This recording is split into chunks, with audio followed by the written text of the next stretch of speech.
आई गेल्यानंतर जेव्हा मी पहिल्यांदा काम करायला सुरुवात केलं आणि तो करून मी घरी आले आणि घरात मी एकटी होते की आज मी काय केलं. स्मिताताईंनी आई गेली तो दिवस आणि वेळ विचारली आणि त्याच्यानंतर त्यांनी जेव्हा हे केलं तेव्हा त्या पहिल्यांदा म्हणाल्या की काहीतरी तायड्या असं ऐकायला येते आणि तिथे इट कन्फर्म की ही आईच बोलते त्यांच्याशी. जेव्हा खूप डिस्टर्ब असते तेव्हा मी आरशासमोर उभी राहते आणि म्हणते की काय चाललंय, आपल्याला असं आयुष्य जगायचं नाहीये ना, मग का आपण तिथेच घुटमळतोय. कॅन्सर किंवा कुठलाही असा आजार हा झालेला कळला की आपण तो मलाच का झाला, मी काय केलं. मला इतकं रडायला यायला लागलं की मी आता कोणाला सांगू.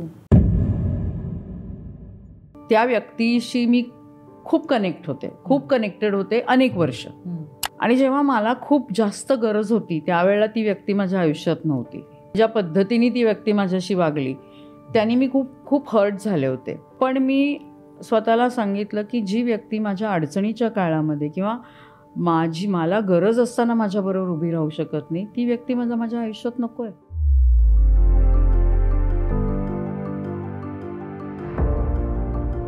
आज थोडं बोलूया, आज थोडं ऐकूया आणि मग मन मोकळं जगूया.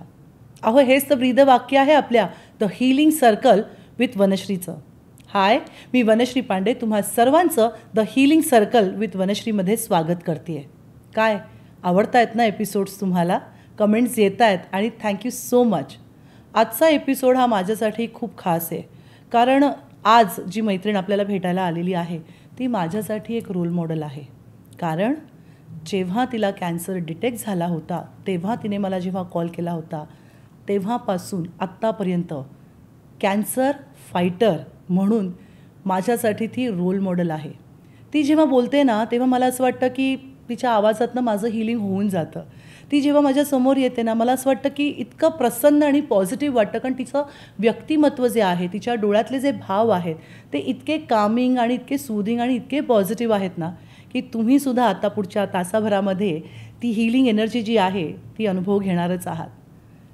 TV, फिल्म्स, नाटक या तिन्ही माध्यमामध्ये आपली एक वेगळीच अभिनयाची छाप तिने सोडलेली आहे. चला तर मग लेट्स वेलकम संयोगिता भावे. हाय, कशी आहेस आधी सांग. मस्त मजेत आहे एकदम. खूप छान वाटतंय तुला बघून. थँक्यू.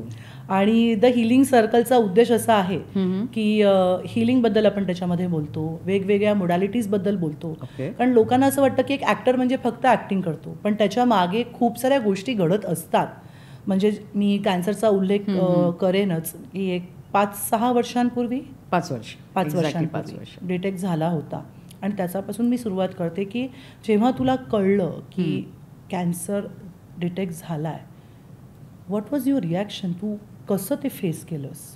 मला 1 सेकंड थोडीशी हल्ले होते मी की पण एक आहे की माझ्या मनामध्ये हा प्रश्न नाही आला का मीच का आणि मलाच का. कारण जनरली काय होतं माहिती आहे का, कॅन्सर किंवा कुठलाही असा आजार की जो लोक म्हणतात की अरे बापरे ह्याचा क्युअरच नाही आहे, हा झालेला कळला की आपण तो मलाच का झाला, मी काय केलं, हे माझ्या डोक्यात कधी आलं नाही. थोडी हल्ले होते पण मी म्हटलं की इतकी ट्रीटमेंट्स अवेलेबल आहेत. म्हणजे मेडिकल सायन्स तर आपलं इतकं पुढे गेलं आहे, प्लस अल्टरनेट मेडिसिन्स पण खूप आहेत आपल्याकडे, मेडिकल प्रॅक्टिसेस मी म्हणेन. तर म्हटलं आपण पडू याच्यातनं बाहेर, काय घाबरायचं याला. हा एवढाच एक थॉट होता पहिल्यांदा. भीती नाही वाटली तुला? नाही, भीती नाही वाटली. कारण जितकं मला आठवतंय यू लॉस्ट युअर मदर. या तेव्हा खूप बिथरली होतीस इमोशनली. हो, because I lost my mother to cancer. म्हणजे अनफॉर्च्युनेटली पहिल्यांदा ब्रेस्ट कॅन्सर, नंतर लिम्फोमा आणि तिच्या ऑन्कोला कळलंच नाही की लिम्फोमा डेव्हलप होतोय. So that was a sad part.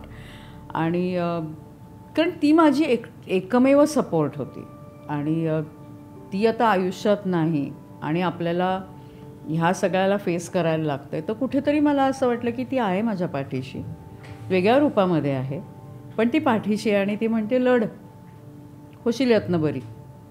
त्यामुळे ते कुठेतरी मे बी ना, मला असं वाटतं ना वनश्री की एक इनर व्हॉइस असतो जो आपल्याला गाईड करत असतो प्रत्येक वेळेला. तर तसं कुठेतरी होतं. आणि मला चांगलंच आठवत आहे, म्हणजे हा पॉडकास्ट हिलिंगलाच डेडिकेटेड आहे म्हणून त्या सगळ्या गोष्टी आज आपण बोलणार आहोत. राईट. आपण ऑटो रायटिंगला गेलो होतो. हो. काकूंसाठी. हो. तो अनुभव आपल्या प्रेक्षकांना ऐकायला आवडेल इफ यू आर कम्फर्टेबल. हो, अगदी अगदी. म्हणजे तुला तर माहिती आहे की आई गेल्यानंतर मी किती, म्हणजे मी म्हणेन की हल्ले होते कम्प्लिटली. मला कळत नव्हतं की आता एकटीने मी हा सगळा पुढचा प्रवास कसा करणार आहे, हे मला कळतच नव्हतं. कारण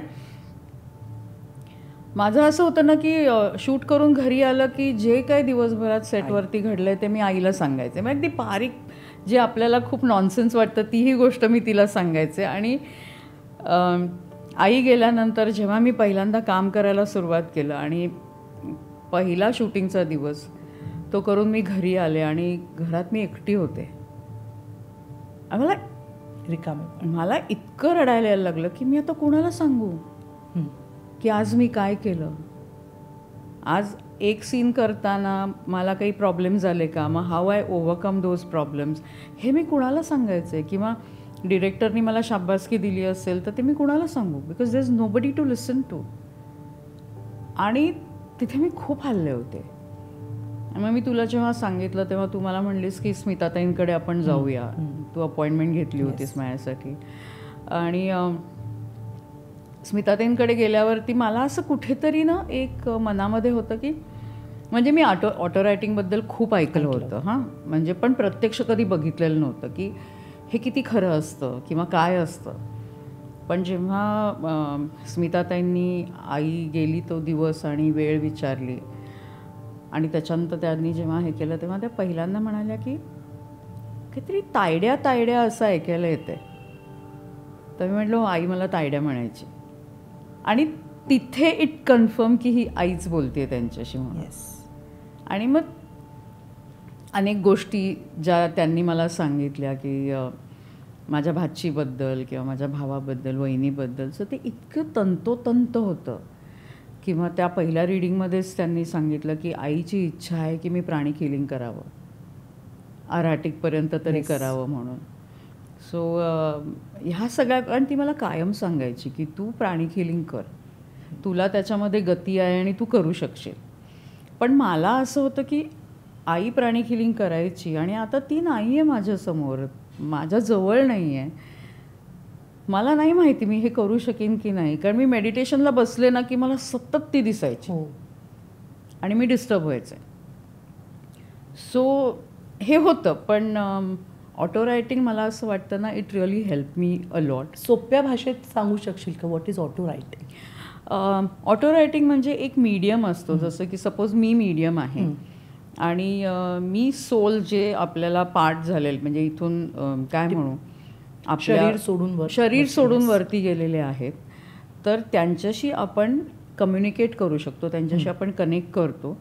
ऑफकोर्स त्याला खूप साधना लागते. ते असं नाही आहे की आज मी बसले वही पेन घेऊन आणि मी कनेक्ट करीन, असं होत नाही. त्याला साधना लागते बरीच. आणि तुम्ही कनेक्ट केल्यानंतर तुम्हाला एक म्हणजे समोरचा माणूस जो त्या सोलला काही प्रश्न विचारू म्हणतोय, तर त्याला ते कळलं पाहिजे की बाबा हा तोच सोल आहे का नाही. तर ते काही छोट्या छोट्या सायन्स तुम्हाला मिळतात. जसं मी म्हटलं की तायड्या, किंवा आई माझ्या भाचीला चकोली म्हणायची. क्रिस्टल्स पण होते. सो क्रिस्टल्स थ्रू पण तुम्ही करू शकता. तर there are an number of things. पण बेसिकली अगदी खूप रॉ याच्यात सांगायचं झालं तर एक व्यक्ती जी मीडियम म्हणून काम करते, जी आत्म्याला कॉन्टॅक्ट करू शकते, आत्म्याशी संवाद साधू शकते आणि त्यांचे काही मेसेजेस असतील तर ते तुम्हाला सांगू शकते.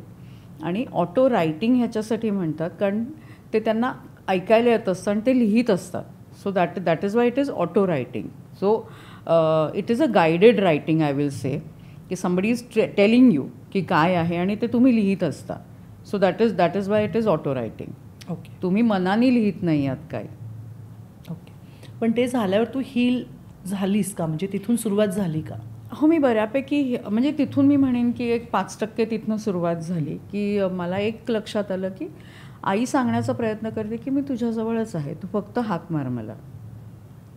आणि ते मला माझ्यासाठी खूप होतं, कारण कोणीच नाही बोलायला, ते कुठेतरी आहे की बाबा ती आहे. तर हे म्हणजे हे बघ, प्रत्येकजण सांगतं की मनुष्य शरीर म्हणजे आत्मा शरीर सोडून गेलेला असला तरी तो आत्मा तुमच्याजवळ असतो. ठीक आहे, आपल्याला दिसत नसतं. आता हे प्रत्येकाची काय म्हणू की बिलीफ सिस्टीम आहे की तुम्ही मानायचं किंवा नाही मानायचं. मी मानूच शकत नव्हते तोपर्यंत, पण जेव्हा काही गोष्टी स्मिताताईंनी सांगितल्या त्याच्यानंतर मला वाटलं की हो, ती आहे माझ्याजवळ, मी बोलू शकते तिच्याशी. मग मी काही वाटलं असं की मी तिच्या फोटोशी बोलायचे की आई असं असं झालं आहे आज, किंवा काही मी खूप अचीव केलं काही एखादं, तर मी अजूनही मी बोलते तिच्याशी. ओके. किंवा झोपायला गेले नाही सांगते की आई आहेस ना तू, हे कुठेतरी एक माझं कम्युनिकेशन चालू असतं तिच्याशी. हो. तुझ्यासाठी हिलिंग म्हणजे काय? हे बघ, माझ्यासाठी हिलिंग म्हणजे एकच आहे की काय म्हणू, how do I put it, की सतत रडत राहण्यापेक्षा एखाद्या गोष्टीवरती मात करून पुढे जाणं इज हिलिंग फॉर मी. की सपोज आज मी म्हणेन की एखादा सीन मला करायला जमत नाही, मी आता ह्या क्षेत्रात आहे म्हणून त्याचं एक उदाहरण देते की सपोज मला एक सीन नाही जमत आहे, खूप अवघड जातो आहे, वाचल्यानंतर कळत नाही आहे कसा करावा, पण मी शांत बसून विचार केला की ओके, अशा नाही, अशा पद्धतीने केला तर चालेल का, किंवा मी काय म्हणू की आरशामध्ये स्वतःची संवाद साधून किंवा तो सीन इनॅक्ट करून बघितला आणि तो मला जमला, तर that is healing for me. So healing could be anything, not necessarily spiritual. हे बघ, स्पिरिच्युअल हिलिंग तर प्रत्येकजण कुठल्या ना कुठल्या तरी फॉर्ममध्ये करत असतो, पण healing in day to day life is more important. And the kind of jobs you do त्याच्यामधलं हिलिंग हे सुद्धा महत्त्वाचं आहे असं मला वाटतं. ओके.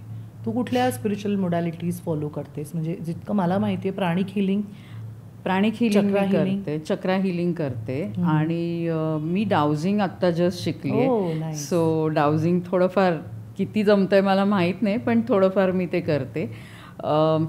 प्लस ना मी एक छोटंसं रिच्युअल फॉलो करते. मी मेकअप करत असताना माझी काही एक प्लेलिस्ट आहे ती लावते.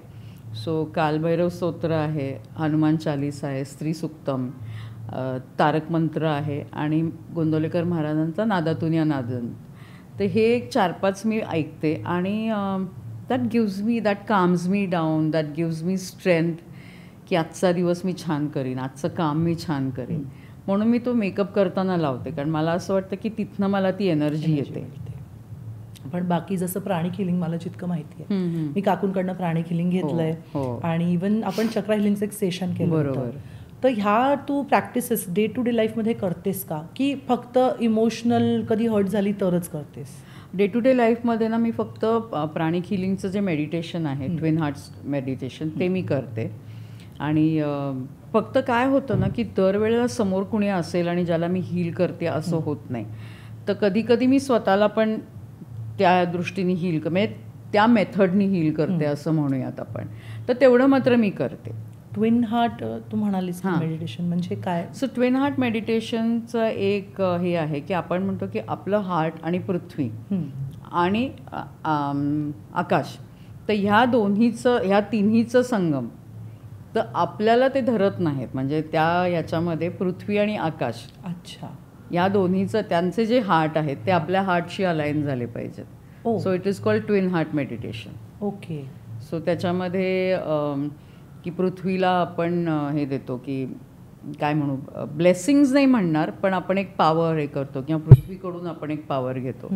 तर असं सगळं त्याच्यामध्ये आहे. It's a guided meditation. Okay. मग त्याचे काय फायदे काय आहेत? म्हणजे कोणाला जर करायचं असेल तर मेडिटेशनची सुरुवात कशी करावी, आणि आपले प्रेक्षक जे बघतात त्यांना सोप्या भाषेत कळावं म्हणून विचारते. राईट. आणि किती मिनिटं करावी? कारण लोक म्हणतात की मेडिटेशनला बसल्यावरती विचारच येतात.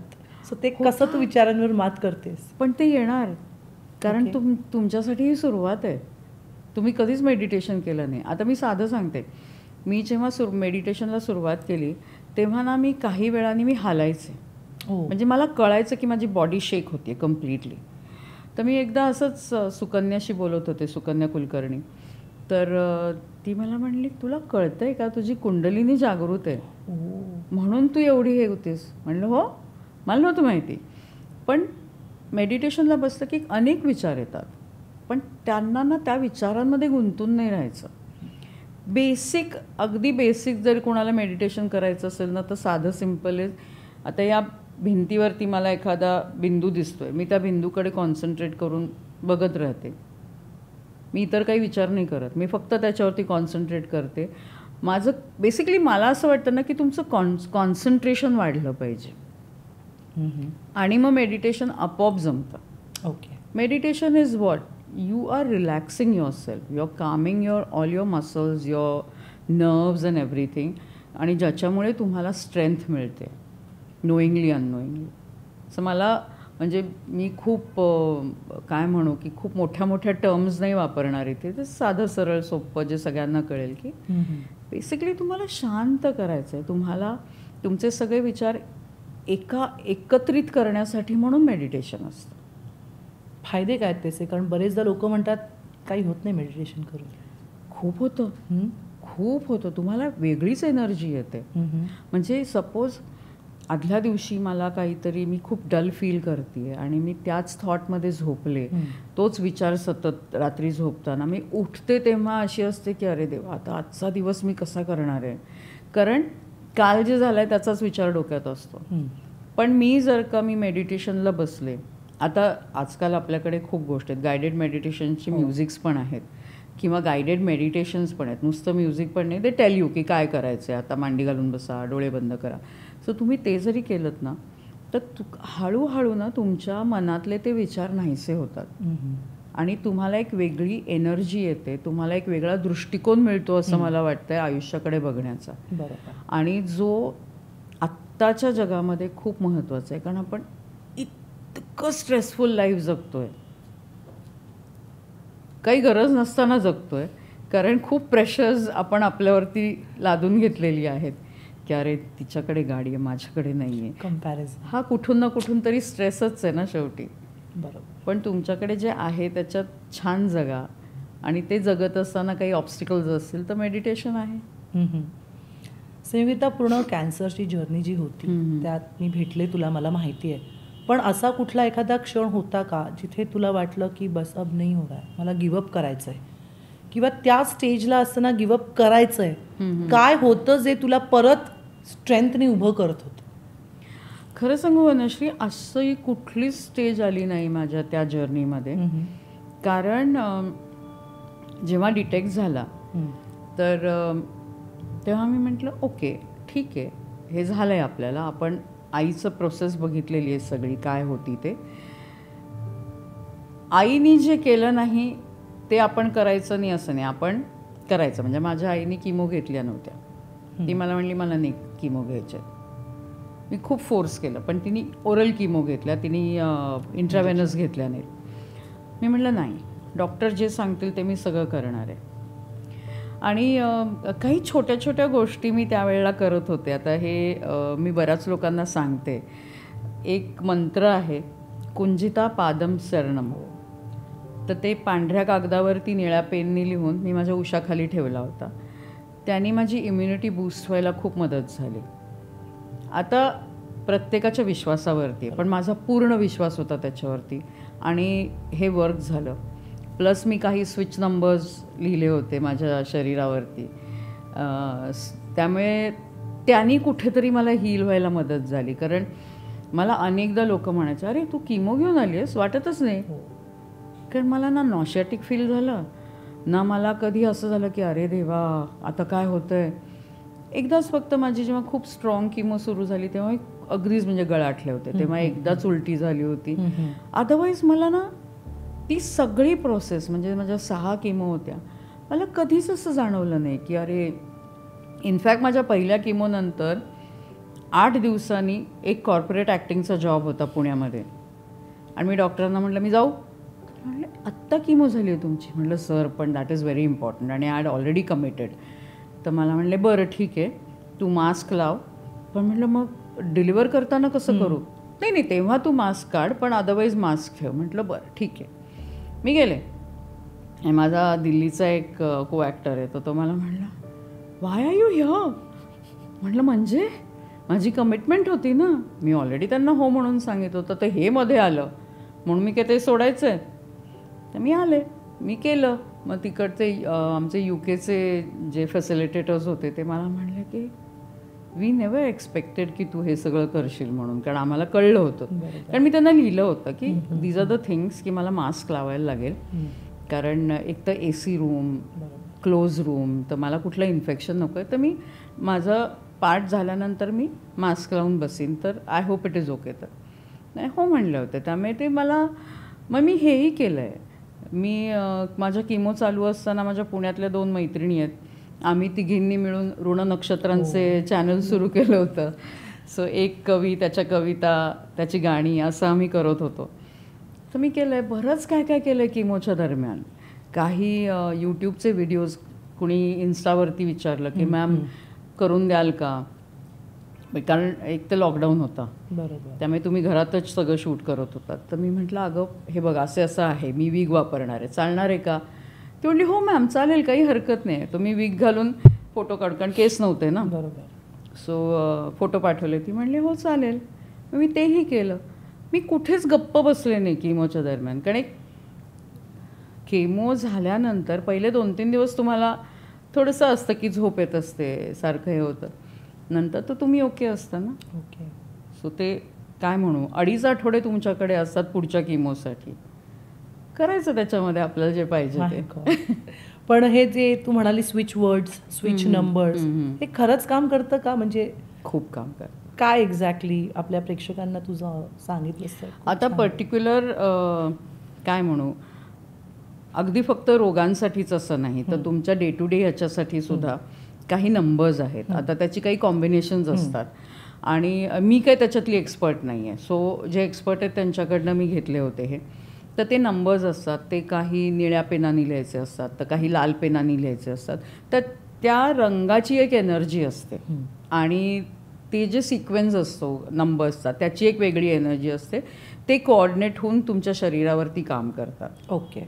आणि मला असं वाटतं ना की त्याचा फायदा खूप होतो, कारण मी खूप अनुभवलं आहे. म्हणजे हे की सपोज एखाद्या वेळेला मी लिहिलं नाही किंवा स्विच वर्ड पण 1-2 दिले होते मला, ते सपोज मी लिहिले नाहीत, तर मला वाटायचं की something is missing. So I to immediately write it. आणि त्याचा खरंच खूप फायदा होतो. आपल्याला कळत नाही, कारण त्याचं ना काय म्हणू की एक गोळी घेतली की त्याचा इफेक्ट दिसतो, तसं ह्याचा इफेक्ट दिसत नाही ना. ह्याचा हळूहळू इफेक्ट होत असतो. की आपण एक काय आज ताप आलाय म्हणून एक क्रोसिन घेतली की उद्या आपण ओके असतो. तसं स्विच वर्ड किंवा स्विच नंबर्सचं नसतं. इट टेक्स लिटल टाईम, पण ते तुमच्यावरती अफेक्ट करत असतं आणि चांगल्या पद्धतीने अफेक्ट करत असतं. ओके. सो मला असं वाटतं ना की ही अल्टरनेट थेरपी जरी असली तरी ही खूप स्ट्रॉंग थेरपी आहे. बरोबर. आणि लोकांनी शिकावं ह्याच्याबद्दल आणि ह्याचा वापर करावा, कारण तुमच्या डे टू डे लाईफमध्ये सुद्धा ह्याचा खूप उपयोग होतो. अजूनही वापरते स्विच वर्ड्स? हो, कधी कधी वापरते. एनी स्विच वर्ड आपल्या फ्रेंड्सना तुला सांगायला आवडेल? ॲक्च्युली मला आत्ता ना त्याचं सिक्वेन्स नाही आठवत आहे, पण इमिजिएट मनीसाठी जो आहे की काउंट, डिवाइन काउंट, बिगिन नाव, डिवाइन काउंट बिगिन नाव, हा मी बरेचदा चॅन्ट करत असते, कारण आपलं त्याच्याशीच सगळं जुळलेलं असल्यामुळे. आणि अजून एक फेमस नंबर आहे 1996 1996 1147. हो हो हो, तो magical number. Yes, magical number. So switch words करायला हवेत, मेडिटेशन करायला हवं. आणि आय थिंक गिव्ह अप, जेव्हा ती स्टेज येते तेव्हा गिव्ह अप करावं. हो, गिव्ह अप म्हणजे just look at the energy. Yes. मी असं म्हणत नाही की बाबा रामाचंच हे करा, पण there is a energy which is governing this particular universe. तर ती आपल्या सगळ्यांच्या पेक्षा खूप मोठी आहे. तर त्याच्यासमोर नतमस्तक व्हायला काय कमीपण आहे त्याच्यामध्ये. म्हणावं ना की बाई पाठीशी राहा माझ्या, मला ह्या सगळ्या खडतर प्रवासातनं बाहेर काढ. बरोबर, संपला विषय. प्राणिक हिलिंग शिकली आहेस? मी प्राणिक हिलिंगच्या 2 डिग्रीज केल्या, फर्स्ट आणि सेकंड. आणि रेकी? रेकीची केली आहे, 1 डिग्री केली आहे. अनफॉर्च्युनेटली माझी प्रॅक्टिस राहिली नाही आहे रेकीची, पण मी फर्स्ट डिग्री जेव्हा केली ना प्राणिक हिलिंगची, अमेझिंग एक्सपिरियन्स. अमेझिंग. म्हणजे आय जस्ट 2 दिवसाचं सेशन होतं, ते झालं. त्याच्यानंतर त्यांनी आम्हाला मेडिटेशन करायला सांगितलं. आणि मेडिटेशन करताना त्यांनी काय सांगितलं होतं की क्राऊन चक्रावरती कॉन्सन्ट्रेट करा आणि imagine there is a light passing through your body. तर ओके आम्ही कॉन्सन्ट्रेट करत होतो आणि यू विल नॉट बिलीव्ह मला एवढा मोठा व्हाईट लाईटचा बीम माझ्या क्राऊन चक्रामधनं आत जातो आहे असं मला वाटलं आणि एक गोल्डन पेटल लोटस म्हणूयात आपण ते असं उमलताना दिसलं मला. तर मी हे झाल्यानंतर मी सरांना सांगितलं, म्हटलं असं असं दिसतंय. अहो काय कमालीचा एक्सपिरियन्स आला आहे म्हणे तुम्हाला, प्रॅक्टिस करत राहा. आणि मी खूप वर्ष प्रॅक्टिस करत होते त्याच्यानंतर. आता कामामुळे तितकं जमत नाही आहे मला, पण मला ह्याच्यावरती पुन्हा काम करून म्हणजे रादर मी परत पहिल्या डिग्रीपासून शिकणार आहे. कारण काही काही विसरतो आपण गोष्टी, त्यामुळे मी परत पहिल्यापासून शिकून आईची जी इच्छा आहे अरॅटिकपर्यंत ती मी पूर्ण करणार आहे नक्कीच. आणि हिलर म्हणून पुढे आवडेल तुला? मला आवडेल, खरंच आवडेल काम करायला.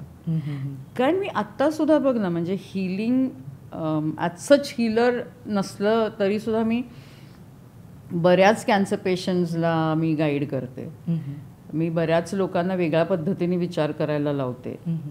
आणि मला हे काम करायचं आहे, कारण माझा जर का उपयोग होत असेल थोडासा त्यांच्या हिलिंगमध्ये तर वाय नॉट. बरोबर. डाउजिंग कुठून आलं डोक्यात शिकायचं आणि त्याचे काय फायदे? डाउजिंग डाउजिंग आई करायची. ओके. आणि एकदा ना असंच मी फेसबुक चालत होते तर त्याच्यात मला एक डाउजिंग वर्कशॉप असं दिसलं, करून तर बघू म्हणून मी केलं रजिस्टर आणि ते केलं मी. आणि त्याच्यानंतर मी म्हटलं चला आपण करून बघूया, छोटूसा एखादा प्रश्न बघूयात आणि करूयात. तर ते जे उत्तर आलं जे एक्सपेक्टेड नव्हतं मला, आणि ते तसंच झालं. हो. सो मी म्हटलं अच्छा ह्याचा उपयोग होतो. पण अगेन मला ना ह्याच्यासाठी असं वाटतं की आज चला मनात आलं आणि डाउजिंग केलं असं नाही, तर त्याला एक बैठक पाहिजे, त्याला मेडिटेशनची बैठक पाहिजे, त्याला एनर्जी सेंटर करण्याची बैठक पाहिजे, तरच तुम्ही या गोष्टी करू शकता. कारण मला डाउजिंगबद्दल जे असं वाटतं ना की शेवटी तुमची जी एनर्जी असेल त्यावेळची ती गाईड करते डाउजरला. बरोबर. If you are in a negative zone तुम्हाला निगेटिव्हच आन्सर्स येतील, but if you are in a positive zone तर तुम्हाला दोन्ही आन्सर्स येतील, कारण तुमची एनर्जी चांगली आहे आत्ता त्यावेळेला. बरोबर. असं मला वाटतं. मी त्यातली एक्सपर्ट नाही आहे ॲज आय सेड, पण this is what I really feel. रोज करतेस मग निघताना घरातनं आजचा दिवस कसा जाईल, नाही आज किती पैसे मिळणार आहेत किंवा हे पैसे मिळणार आहेत की नाही असं करतेस का? हां, म्हणजे पेमेंटच्या बाबतीत करते की कधीपर्यंत येणार आहेत ते करते, किंवा एखादी ऑडिशन दिली असेल आणि जी मला अगदी असं वाटतं की हा रोल मला मिळालाच पाहिजे तर त्याच्यासाठी मी करते. पण डे टू डे साठी नाही की आजचा दिवस कसा जाईल याच्यासाठी नाही. सो संयोगिता, हे प्राणिक हिलिंग आपण ऐकतो बरोबर, पण नक्की प्राणिक हिलिंग म्हणजे काय सोप्या भाषेत सांगितलंच तर बरं होईल. अगदी सोप्या भाषेत सांगायचं तर जी युनिवर्स म्हणजे जगामधली जी एनर्जी आहे, वातावरणातली जी एनर्जी आहे ती आपण मेडिटेशनने आपल्या हातामध्ये घेतो. कारण आपण जेव्हा ट्विन हार्ट मेडिटेशन करतो प्राणिक हिलिंगच्या आधी, तेव्हा आपले हात असे ओपन असतात म्हणजे फेसिंग अपवर्ड्स. तर आपल्या दोन्ही हातांच्या मध्यामध्ये ती एनर्जी येते आणि त्या एनर्जीने आपण जेव्हा हील करत असतो तेव्हा अशा पद्धतीने आपण त्याला ऊर्जा देतो आणि त्यांनी ती बरं होतं. ओके. म्हणजे ब्लॉक्ड एनर्जी थोडक्यात काढून टाकतो, अशुद्ध एनर्जी त्याला शुद्ध एनर्जी. हां, तर सपोज माझा गुडघा दुखत असेल तर मी आधी त्याचा ऑरा चेक करते की कुठे आहे. तो ह्याच्यामध्ये ना एक म्हणजे जेव्हा मी आता सपोज माईकचा ऑरा चेक करते तर मला एक मॅग्नेटिक फील्ड जाणवतं. अच्छा. की इथपर्यंत आहे, इथपर्यंत. हां, हे बघ हा ऑरा आहे, त्याला ची असं काहीतरी म्हणतात ना, ची म्हणतात. तर ते मॅग्नेटिक फील्ड आपल्याला जाणवतं की तितकापर्यंत तो ऑरा आहे. काही काहींचा मोठा असतो. आता प्रत्येक चक्राचा सुद्धा एक ऑरा असतो. ऑरा कमी झाला किंवा वाढला तरीसुद्धा आपल्याला दुखणी येतात. सो तर ते बॅलन्स पाहिजे ऑरा त्याचा. ओके. सो आता ते प्रत्येक चक्राचा वेगवेगळा आहे की किती डायमीटरचा पाहिजे किंवा त्याचा रंग कसा आहे त्याच्यावरती सुद्धा इट डिपेंड्स. सो जेव्हा आपण आता सपोज मी म्हटलं की गुडघा दुखतोय माझा, तर मी पहिल्यांदा चेक केलं की काय आहे ऑरा याचा आत्ता. तर कधी कधी ना तो इतका सुद्धा येतो की दॅट मीन्स खूप पेन आहे, खूप एनर्जी ब्लॉक आहे इथे. मग ती ब्लॉक कशी काढायची, तर तुम्ही ऑलरेडी ऊर्जा तुमच्या हातामध्ये आलेली आहे तर तुम्ही हे स्वाईप करता आणि टाकता. तर जनरली आम्ही काय करतो की एका बाउलमध्ये मिठाचं पाणी तयार करतो आणि ही जी ब्लॉक्ड एनर्जी आहे ती त्याच्यामध्ये टाकतो. ओके. आणि त्याच्यानंतर जो हीलर आहे त्यांनी कॉर्ड कट केली पाहिजे, नाही तर ती एनर्जी तुमच्यामध्ये येते. सो मी आता सपोज माईकला देते, I should cut my cord thrice, बरोबर. आणि हात सगळे निपटून टाकायचे पूर्णपणे असे की ते माझ्या हातात ती एनर्जी राहता कामा नये. ओके. ही छोट्या छोट्या प्रॅक्टिसेस आहेत. तर मग तू क्लायंट्स येतात तुझ्याकडे, करते फॅमिली मी फ्रेंड्स? खूप कमी करते कारण आता वेळ मिळत नाही म्हणून. पण मी जेव्हा शिकले होते तेव्हा मी बरं म्हणजे कोर्स झाल्या मी बरंच केलं होतं. आणि पेंड्युलम डाउझिंगबद्दल बोललीस तू, ते काय असतं एक्झॅक्टली? अच्छा, आता पेंड्युलम डाउझिंग काय असतं ना की इट कुड बी एनिथिंग. माझं पेनसुद्धा माझा डाउझर होऊ शकतो. तो एक ऑब्जेक्ट जो धाग्याला बांधलेला असतो आणि तो तुम्ही हातामध्ये उजव्या हातात घेऊन डाव्या हाताने कव्हर करून तुम्ही चार्ज करता. आता ते चार्ज करताना काही गोष्टी म्हणायच्या असतात की साध्या सोप्या भाषेत की हे डाउझर जगाच्या एनर्जीशी आणि माझ्या आत्म्याशी कनेक्ट कर, आणि असं हे करून तो चार्ज करायचा. अजून आहेत त्याच्या गोष्टी, तर ते म्हणून चार्ज करायचा. आणि आपल्याला साधारण ना एक वेट जाणवायला लागतं त्या डाउझरचं, की तेव्हा लक्षात येतं की हा डाउझर चार्ज झालेला आहे. आणि मग तुम्ही प्रश्न विचारायचे. तर त्याचे चार्ट्स पण असतात, हो नाही, किंवा नंबर्स असतात, डेट्स असतात, दिवसांचं असतं. सो अनेक गोष्टी आहेत. तर तुम्ही सुद्धा स्वतः चार्ट करू शकता. आणि तो फक्त काय आहे ना की तो स्टेडी राहायला पाहिजे तुम्ही प्रश्न विचारताना. तो हलत असताना प्रश्न विचारला तर त्याचे कशी उत्तर येतील माहीत नाही. तर ॲक्युरेट उत्तरं हवी असतील तर एक तर तुमचा हातही स्टेडी पाहिजे, तो डाउझर स्टेडी पाहिजे, ती आपोआप त्या एनर्जीनी तो तुम्हाला उत्तरं देतो. That's nice. मी करते पेंड्युलम डाउझिंग. पण हे सगळं तू करत असशील किंवा, कारण कसं आहे की तुला खूप निगेटिव्ह भूमिकांमध्ये पाहिलेलं आहे. तर लोकांचा असा एक गैरसमज असतो की अरे बापरे, ही खूप कडक असेल, ही खूप शिष्ट असेल, ही खूप गर्विष्ठ असेल. पण ही साईड जी अध्यात्माची साईड आहे, तुला काय वाटतं तू जेव्हा निगेटिव्ह रोल्स करतेस तेव्हा ती निगेटिव्ह एनर्जी संयोगितामध्ये तू घरी घेऊन येतेस का? आणि जर ती आणायची नसेल तर ती कशी कट करतेस? म्हणजे ही आध्यात्मिक बैठकीत बसणारी संयोगिता आणि मोस्टली तू नेगेटिव्ह रोलच केलेत, ते कसं बॅलन्स करतेस? मी ना खरं सांगू, एक आधी जमायचं नाही. आधी मी त्या रोलमध्येच राहायचे. हो. मी लालन सारंग त्यांच्याबरोबर एक नाटक करत होते, लग्न. त्याच्यात पॉझिटिव्ह भूमिका होती, पण ती इमोशनली इतकी डिप्रेसिंग भूमिका होती की नाटक संपल्यानंतर ना मी मेकअप रूममध्ये अशी बसून राहायचे. मला काही कळायचं नाही मी काय करते. मी इतकी दमून जायचे म्हण, किंवा त्या रोलची एनर्जी माझ्यामध्ये इतकी असायची की मला कोणाशी बोलावंसं वाटायचं नाही. तर 2दा-3दा लालनताईंनी ऑब्झर्व केलं आणि मला म्हणल्या, काय होतंय तुला? म्हणलं, मी रिंकीमधनं बाहेरच पडू शकत नाही. मी नाटक संपलं तरी रिंकीच राहते. त्या म्हणल्या, आपल्याकडे ना प्रत्येक ॲक्टरकडे एक बटन असतं, ते कधी ऑन करायचं आणि कधी ऑफ करायचं हे आपल्याला समजलं पाहिजे. मग त्यांनी मला सांगितलं, त्या रथचक्र करत असताना त्या अशाच गुंतून राहायच्या त्या कॅरेक्टरमध्ये आणि त्याचा त्यांच्यावर किती परिणाम झाला होता.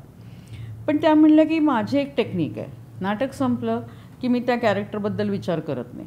मी आयदर गाणी ऐकते, मी कोणाशी तरी गप्पा मारायला लागते, की वेगळ्या विश्वात जाते मी. मग हे मी हळूहळू करायला लागले आणि त्यामुळे आता मी कितीही निगेटिव्ह भूमिका केल्या तरी ते मी घरी नाही घेऊन येत. ती एनर्जी मी घरी नाही घेऊन येत, ती तिथेच संपते. काही विशिष्ट पद्धत आहे, कॉर्ड कट किंवा अजून काय? की मी नाही करत तसं. माझी साधी सिंपल गोष्ट आहे की एखादा खूप हेवी सीन जर का मी केला तर मी येते आणि मी गाणी ऐकते. ओके. मेकअप रूममध्ये येते, मी गाणी ऐकते, किंवा माझ्या ज्या को ॲक्टर्स असतात त्यांच्याशी वेगळ्याच विषयावरती गप्पा मारायला लागते, सिरियल किंवा तो विषय सोडून. तर त्यातनं मी नोईंगली अननोईंगली बाहेर येते. ओके. तर दिस इज माय टेक्निक. आता प्रत्येकाची खूप वेगवेगळ्या टेक्निक्स असू शकतात, किंवा cord cutting is the best method. कसं करतेस तू? कॉर्ड कटिंगच्या वेळेला मी इमॅजिन करते तो रोल की ते मी केलं आहे, ही मी आहे आणि आमच्यामधली जी कॉर्ड आहे ती मी कट करते. मग कुठच्या एंजलला बोलवतेस का? नाही, मी फक्त माझं हे करते की माझा ह्या कॅरेक्टरशी आत्ता काहीही संबंध नाही आहे. जे करायचं होतं ते करून झालेलं आहे आणि आता मी मला स्वतःला त्या ह्याच्यापासून दूर करते. ओके. असं म्हणून मी ती कॉर्ड कट करते. ओके. तेवढंच. आणि सॉल्ट बाथ किंवा अगरबत्ती, धूप ह्यांच्यावर किती विश्वास आहे तुझा? माझा सॉल्ट बाथवरती खूप विश्वास आहे. ओके. रोज मी उदबत्ती लावतेच देवासमोर, महाराजांसमोर आणि दाराच्या बाहेर, माझ्या घराच्या दाराच्या बाहेर. कारण मला वाटतं त्याचा जो सुगंध आहे त्याने एक पॉझिटिव्हिटी राहते घरामध्ये. आणि सॉल्ट बाथनी तर ऑफकोर्स, कारण तुमचे सगळे चक्रा क्लीन होतात, तुमचा ऑरा क्लीन होतो. त्यामुळे मला असं वाटतं की निदान आठवड्यातनं एकदा तरी सॉल्ट बाथ घ्यावं. कारण आपण ज्या इंडस्ट्रीमध्ये हो ना तिथे किंवा इतरही ठिकाणी नजर लागणं किंवा आपला प्रोग्रेस होतोय हे समोरच्याला बघवत नाही, हे प्रत्येक क्षेत्रामध्ये होतं. तर ती एनर्जी जर का आपल्याला ब्लॉक करायची असेल तर मला असं वाटतं की सॉल्ट बाथ घेणं फार गरजेचं आहे. तुझा विश्वास आहे? नजर माझा लागणे? खूप विश्वास आहे. हो. मी बरेचदा काय करते, मी घरी आले ना की खडे मिठाने हात तरी धुते. ओके. आणि पाय धुते. कारण रोज सॉल्ट बाथ घेणं शक्य नसतं, त्यामुळे निदान एवढं तरी करते. ओके. आणि समजा खूप स्ट्रेस असेल किंवा कोणाशी भांडण झालं असेल किंवा स्ट्रेस असेल की आता अमुक अमुक दिवशी पैसे भरायचे किंवा चेक आला नाही आहे, जितकं मला माहिती आहे तू एकटी राहतेस, राईट? एकटं हे सगळं कसं तू मॅनेज करते? म्हणजे तेव्हा तुझा काही सेल्फ टॉक असतो का, किंवा तू विजन बोर्ड तू मेंटेन करतेस का? कारण सगळंच एकटीला करायचं आणि जर्नी पाहिली आहे म्हणून हा प्रश्न आला की घरातला किराणाही बघायचा आहे, बिलही बघायची आहे, तब्येत बघायची आहे, शूटिंग बघायचं आहे, सकाळी तुझा डबा असतो आणि मला आठवतंय कोशिंबिरीपासून सगळं आणतेस तू, तर ते सगळं बनवणं, म्हणजे हे सगळं एकटी करत असताना काय अशी ताकद आहे जी तू स्वतःमध्ये पाहतेस आणि हाऊ यू मॅनेज? मी खरं सांगू का, आता मी काही जर का खूप स्ट्रेसफुल गोष्टी असतील की जसं तू म्हणालीस की एक चेक भरायचा आहे की सपोज लेट्स से की EMI जायचं आहे आणि चेक नाही आलेला, 4 दिवसात EMI जायचं आहे, अजून चेक नाही आलेला, काय करू? मी महाराजांच्या समोर जाऊन उभी राहते, गोंदवलेकर महाराजांचं. आता म्हटलं काय दिसतंय ना काय चाललंय ते, करणारात का काही? कारण शेवटी ना, आणि मी खरं सांगू का त्यांच्याशी ना एक मित्र म्हणून भांडते, आई म्हणून भांडते, मी भांडते त्यांच्याशी, गप्पा मारते मी खूप वेळा. लोक म्हणतील की काय ही, पण मी वाईट साईडही बोलते बरेचदा की दिसत नाही का तुम्हाला काय चाललाय प्रॉब्लेम माझ्या आयुष्यात ते. पण मला असं वाटतं ना की ते सगळं सर्व आहेत माझे, मग मी त्यांच्याशी भांडायला काय हरकत आहे? आईशी भांडतच होते ना छोट्या छोट्या गोष्टींवरती, प्रत्येकजण भांडतात. किंवा आईशी प्रेमाने बोलत होते, आईला कुरवाळत होते, आईच्या कुशीत जाऊन झोपत होते, मग ती माझ्यासाठी आई आहे आत्ता. मग मी त्यांच्याशी ह्या सगळ्या गोष्टी केल्या तर काय हरकत आहे? मी त्यांना सांगते आणि मी सांगते की आता हे कसं सॉल्व्ह करायचं आहे तुमच्यावरती आहे, मला टेन्शन देऊ नका त्याचं, मला काम करायचं आहे माझं, मी काम करायला चालली आहे. इतक्या साध्या ह्याच्यामध्ये मी मॅनेज करते. उत्तरं मिळतात, बरेचदा मिळतात, बरेचदा मिळतात. आणि रुटीनचं म्हणशील ना तर आता सपोज उद्या सकाळी काय 8:30चा कॉल टाईम आहे, मी बॅकवर्ड कॅल्क्युलेशन करते. ओके, आपल्याला उठायचं आहे, डबा करायचा आहे, आपला नाश्ता करायचा आहे, आवरायचं आहे, घरापासून स्टुडिओला जायला इतका वेळ लागतो, इन्क्लुडिंग ट्रॅफिक असेल नसेल ते पण मॅनेज करून, मग तेवढ्या किती आधी उठायला लागतं आहे आपल्याला? 2 तास आधी, 3 तास आधी. ओके, उठायचं, त्याच्यात काय छोटेफार एक्सरसाइज असतात ते करायचे, बाकी सगळं रुटीन करायचं, जायचं. त्यामुळे माझ्या कुठेतरी ना ती कॅल्क्युलेशन्स असतात केलेली प्रत्येक ह्याच्यामध्ये. किंवा इवन आता चेक आला माझा तर तो कसा डिस्ट्रीब्यूट होणार आहे ह्याचंही माझं कॅल्क्युलेशन केलेलं असतं. ओके, की त्यातनं काही उरणार आहेत का, काही उरले तर ते मी कुठे इन्व्हेस्ट करू शकणार आहे का ते आज मला मज्जा करायची तर ह्या चेकमधनं मी मज्जा करणार आहे, बाकी सगळ्या गोष्टी क्लिअर करून. सो ते मी करते, जगते आयुष्य छानपैकी, म्हणजे असं कुठे कुरकुर करत नाही. मग विजन बोर्ड आहे तुझा? हां, म्हणजे असं तयार केलेला विजन बोर्ड नाही आहे, पण इथे आहे तो डोक्यात. काय आणत्या विजन बोर्डमध्ये आणि किती पूर्ण झालाय तो विजन बोर्ड आत्तापर्यंत? आत्तापर्यंत मी म्हणेन की 70% तरी झालेला आहे. आता एक खूप छान संकल्पना होती माझ्या डोक्यामध्ये, ज्याचा कार्यक्रम मी करते. येस, पहिला 0 परफॉर्मन्स झाला आहे, आता शुभारंभाचा प्रयोग 15 तारखेला आहे. काय शोबद्दल ऐकायला आवडेल? शोचं नाव आहे अंतर्यामी. संकल्पना अशी आहे की आपण जन्माला आल्यापासून मृत्यूपर्यंत आपल्या आयुष्यामध्ये अनेक नाती येतात, म्हणजे ब्लड रिलेशनची असतात, काही मैत्रीतनं निर्माण झालेली नाती असतात, देवाशी असलेलं नातं असतं, आपल्या व्यवसायाशी असलेलं नातं असतं.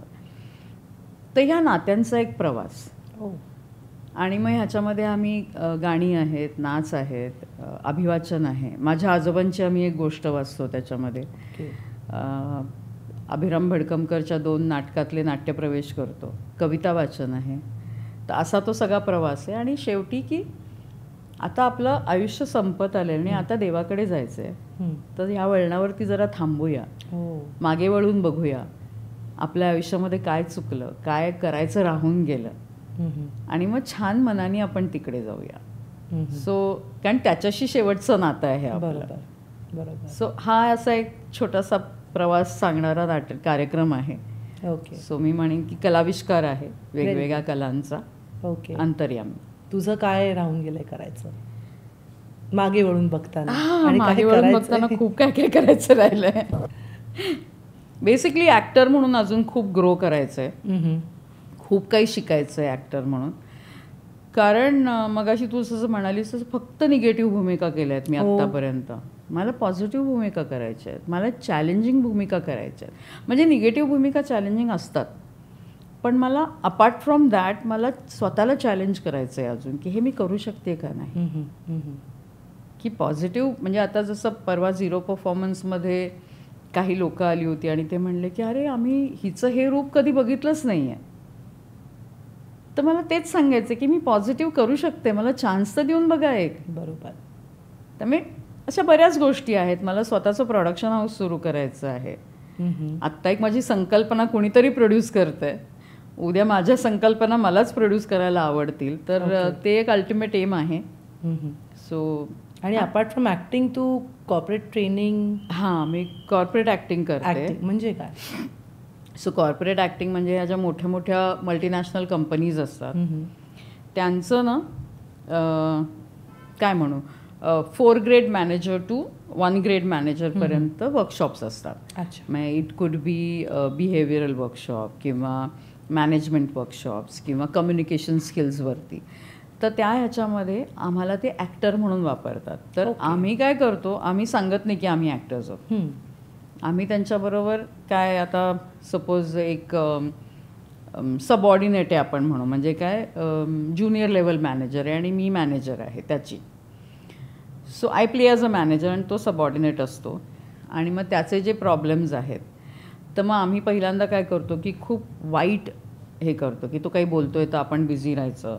So how you should recognise the body language, communication skill, हे सगळं. आणि मग आम्ही ऑडियन्सला विचारतो की काय चुकलं, आणि तुम्ही मला हे करायचं, पॉईंट आऊट करायचं की माझं काय चुकलं, त्याचं नाही. आणि मग ते सांगतात, मग आम्ही ते चेंज करतो की ओके आहे. किंवा काही काही वेळेला 1-on-1 असतात. आम्हाला एक सिच्युएशन दिलेली असते आणि त्या सिच्युएशनवरती आम्ही बोलतो की जसं मध्ये एक स्टँडर्ड चार्टर्डसाठी आम्ही केलं होतं. सो त्याच्यामध्ये असं होतं की बँकांचे काही प्रॉडक्ट्स असतात की लोन प्रॉडक्ट्स आहेत किंवा काय म्हणू म्युच्युअल फंडाचे प्रॉडक्ट्स आहेत, आणि ते लोकांपर्यंत कसे पोचवायचे ह्याच्याबद्दलची कम्युनिकेशन्स.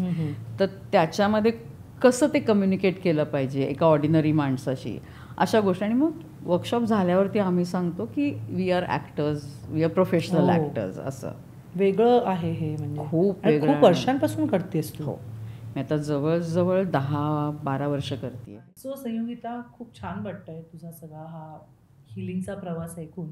पण आपल्या प्रेक्षकांना ज्यांना हिलिंग म्हणजे काय किंवा हिलिंग कसं सुरू करायचं, कुठली मोडॅलिटी चूज करायची, तर एक सोप्या भाषेत तुझं गाईड केलंस तर they will be happy. Okay. आता बेसिकली हिलिंग म्हणजे काय असतं की जसं मी मगाशी म्हटलं की औषधांनी बरं वाटतं किंवा काही घरगुती उपाय केले तर त्यांनी बरं वाटतं, देवाची उपासना केली तर बरं वाटतं. तर हे एका पद्धतीने, आता ह्याला आपण इंग्लिशमध्ये हिलिंग म्हणतो, पण मराठीमध्ये काय बरं वाटणं.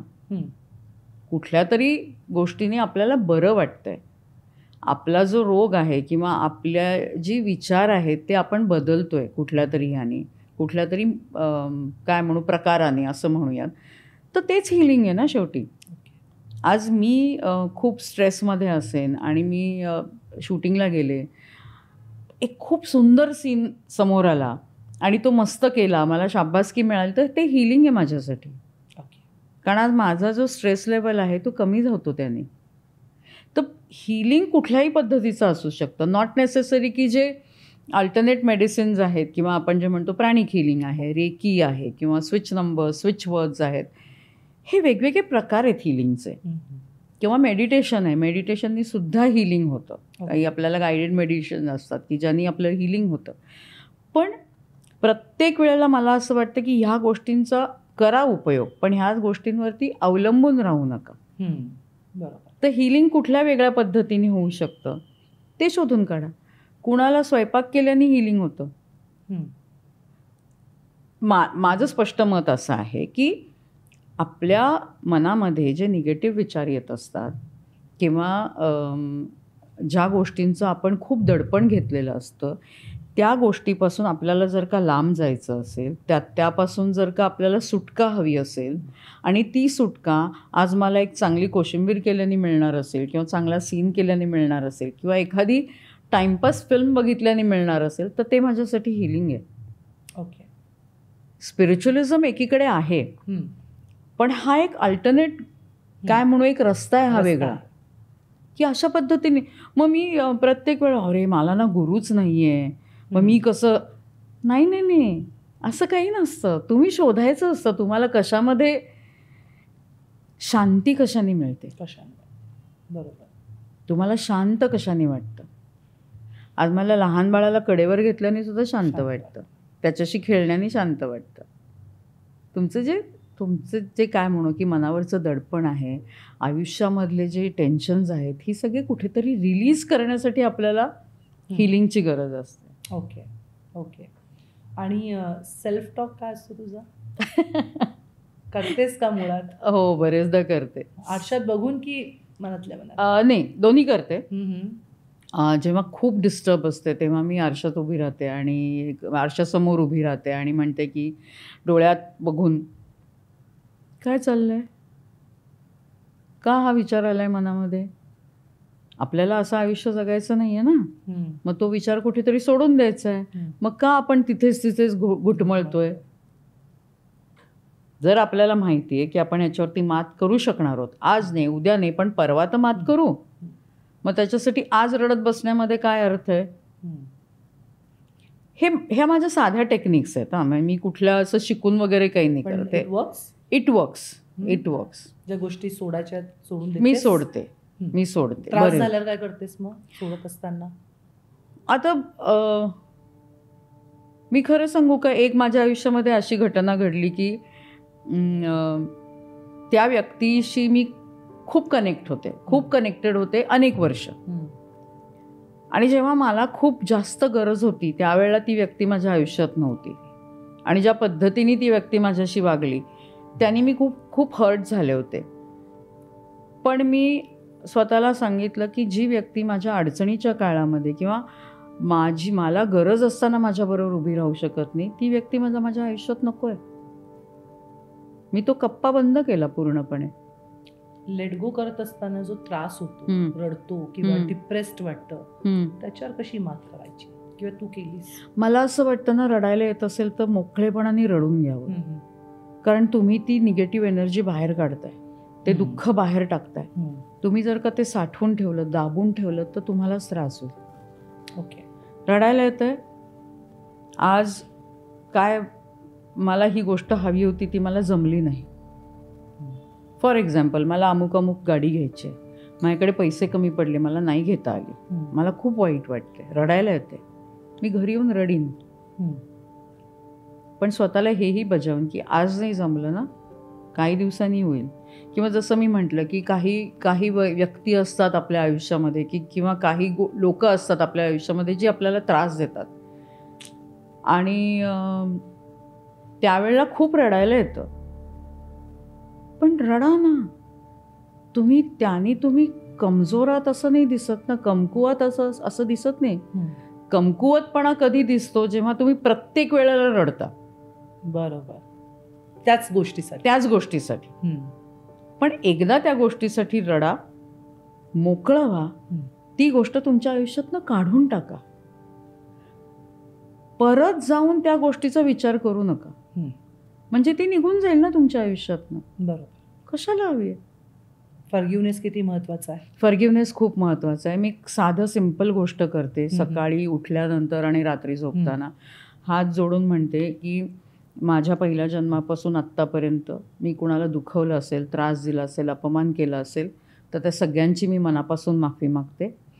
आणि माझ्या पहिल्या जन्मापासून आत्तापर्यंत मला कुणी त्रास दिला असेल, दुखवलं असेल, अपमान केला असेल तर मी सगळ्यांना मी मनापासून माफ करते. या 2 ओळी मी म्हणते सकाळ संध्याकाळ. लगेच इफेक्ट दिसतो अशातला भाग नाही, पण तो हळूहळू इफेक्ट जाणवायला लागतो तुम्हाला.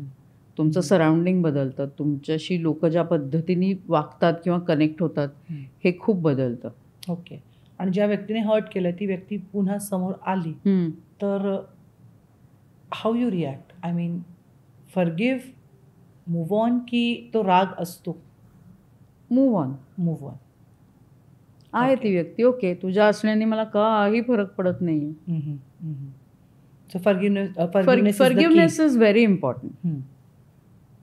कारण तुम्ही माफच नाही केलत ना तर तुम्ही अनेक गोष्टी स्वतःमध्ये साठवत असता. माफ कोणाला करायचं? समोरच्या व्यक्तीला की स्वतःला? दोघांनाही करायचं. कारण कुठेतरी तुम्ही सुद्धा तुमच्या चुकीमुळे त्या व्यक्तीशी कनेक्ट झालेत. बरोबर. किंवा कुठेतरी मी एखाद्याला हर्ट केलेलं असेल तर दोघांनाही माफ करायचं की मी तुलाही माफ करते, मी मलाही माफ करते की मी तुझ्या संपर्कात आले, माझी चूक झाली, मला स्वतःलाही मी माफ करते. हो, ओपोनोपोनो बद्दल ऐकलंय मी. मला जास्त टेक्निक खूप चांगल्या पद्धतीने माहिती नाहीये. ओके. पण ही माझी पद्धत आहे, म्हणजे फॉरगिव्हनेस. Very good. खूप छान संयोगिता. म्हणजे एका एवढ्या मोठ्या चॅलेंजला तू पार करून पुन्हा नव्याने ॲक्टिंगला सुरुवात केलीस आणि तिथेही तुला यश मिळतंय बघून खूप छान वाटलं. आणि ही बाजू, कारण ॲक्टर्स लोकांबद्दल एक गैरसमज असतो की आपण फक्त नटतो, छान दिसतो, शॉपिंग करतो, ॲक्टिंग करतो, टँट्रम्स दाखवतो आणि घरी काय नाही, पण घरी स्वयंपाक करणं, घर सगळं मॅनेज करणं, तू एकटी हा किल्ला लढवतेस. म्हणजे इतकं कौतुक आहे तुझं. आणि फ्रेंड्स, मला असं वाटतं की तुम्हाला सुद्धा संयोगिताची ही जी जर्नी आहे ती ऐकताना खूप इन्स्पिरेशन मिळत असेल. सो संयोगिता, आपण आता आपल्या नेक्स्ट सेगमेंटकडे जातो. त्या सेगमेंटमध्ये आपण मेडिटेशन करतो.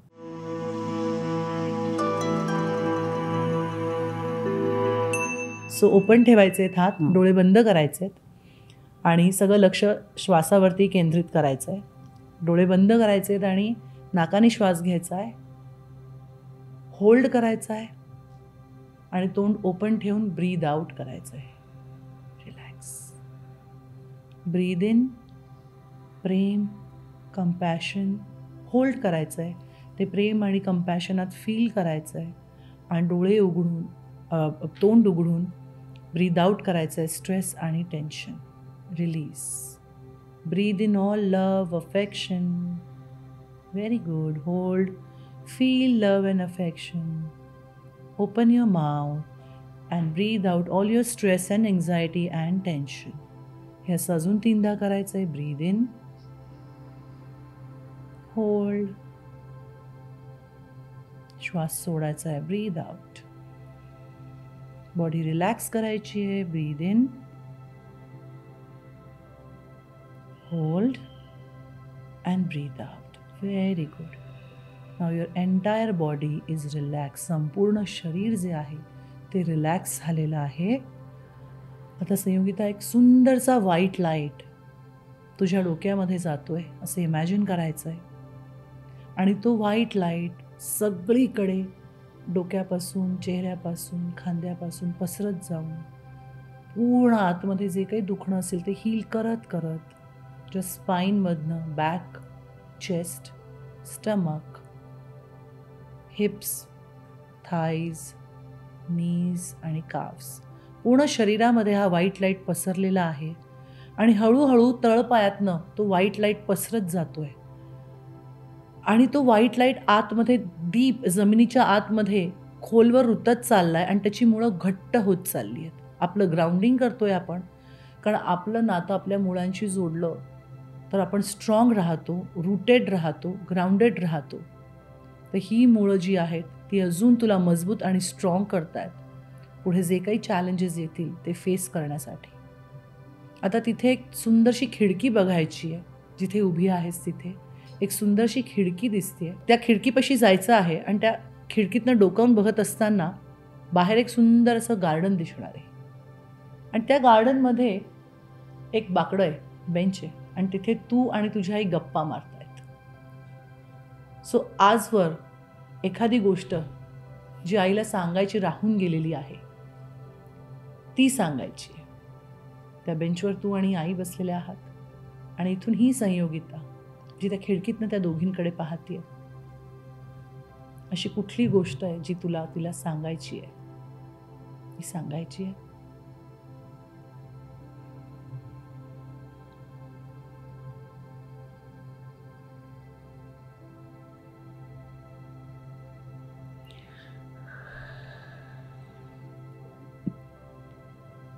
आणि ती गोष्ट सांगत असताना आईचा हाताचा स्पर्श डोक्यावरती अनुभवायचा आहे. आईचा आशीर्वाद आहे, ती कायम तुझ्याबरोबर आहे. आणि तिचं एवढंच म्हणणं आहे की तिला खूप अभिमान आहे, तिला तुझा गर्व आहे. तू या सगळ्या चॅलेंजेसमधून स्वतःला बाहेर काढलंस. तू खूप धीराची आहेस असा आशीर्वाद घेऊन तिने तुला मिठी मारलेली आहे. आणि हे चित्र तुझ्या डोक्यामध्ये फिक्स करायचं आहे आईचा आशीर्वाद घेऊन. Come back in your census in this room. 5 4 3 2 1. आईचा आशीर्वाद पूर्ण नसानसांमध्ये, पूर्ण ऑरामध्ये घेऊन, पूर्ण पायांमध्ये, हातांमध्ये सेन्सेशन फील करायचं आहे. पूर्ण बॉडीमध्ये सेन्सेशन फील करून दोन्ही हात, दोन्ही पाम रब करायचे आहेत. डोळ्यांवर ठेवायचे आहेत, कानावर ठेवायचं आहे, हार्टवर ठेवायचं आहे आणि म्हणायचं आहे I am sorry, I am sorry, please forgive me, please forgive me, thank you, thank you, and I love you, and I love you. स्वतःला घट्ट मिठी मारायची आहे आणि हाताला किस करायचं आहे आणि डोळे उघडून गाल ओढायचे. कुची कुची कू, I love you. Love you. कसं वाटलं? हा, खूप छान, खरंच छान वाटलं, मस्त. आई दिसली? हो, घेतलाच आशीर्वाद? तिचं जाणवलं मला स्पर्श. जाणवलं. Very good. This is the beauty. Meditation Yes, करता तेव्हा absolutely. तुम्ही, आणि I think it's a best feeling, कारण तुम्हाला जे इमॅजिन करायचं आहे ते तुम्ही रियालिटी, कारण शेवटी बिलीफ सिस्टम, माइंडसेट आणि ब्रेन वेव्ह, खरंय खरंय. ब्रेन मधल्या वेव्स तुम्ही चेंज करू शकता. कसे? इमॅजिनेशन देऊन, True. आणि त्या गोष्टी सत्यात उतरवू शकता. आईचा आशीर्वाद कायम आहे. Yes. I hope you enjoyed it. Yes yes, I did. Okay, so आता नेक्स्ट सेगमेंट आपला, जसे तू बघते इथे टॅरो आहे, हो. स्प्रेड. सो मनामध्ये एक प्रश्न विचारायचा आहे आणि त्यातलं कुठलंही एक कार्ड प्रश्न विचारून झाल्यावरती ओके, डाव्या हाताने पिक करायचं. बर.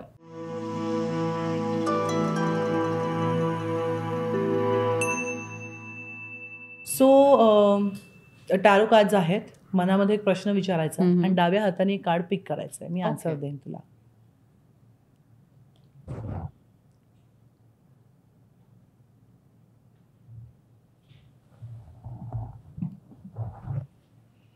वाव, काय प्रश्न होता? सांगायला आवडेल का नाही? Let it keep a secret. Okay. जो काही प्रश्न होता, answer is take action. Okay okay. हां, नाईट ऑफ वॉन्ड्स आलेला आहे. सो ॲक्शन घेणं खूप गरजेचं आहे आणि ही जी काही जर्नी आहे त्याच्यामध्ये तयारीनिशी उतर तू.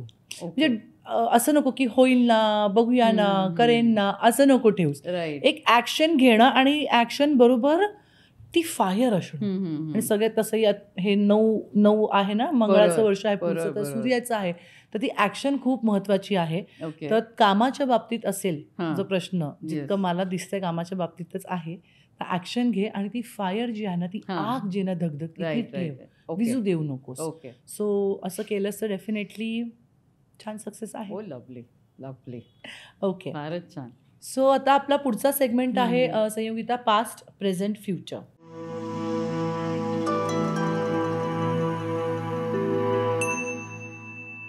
ओके. त्याच्यामध्ये तुझ्या मोबाईलमध्ये तुझा जुना फोटो तुला काढायचा आहे. म्हणजे की 20 वर्ष 30 वर्ष जुना, किंवा तुझा जो काही फेवरेट ओके अल्बम मधनं तुझा जुना फोटो जो फेवरेट आहे, ओके. तर त्या संयोगिताला आत्ताची संयोगिता काय भाष्य असेल, काय बोलशील?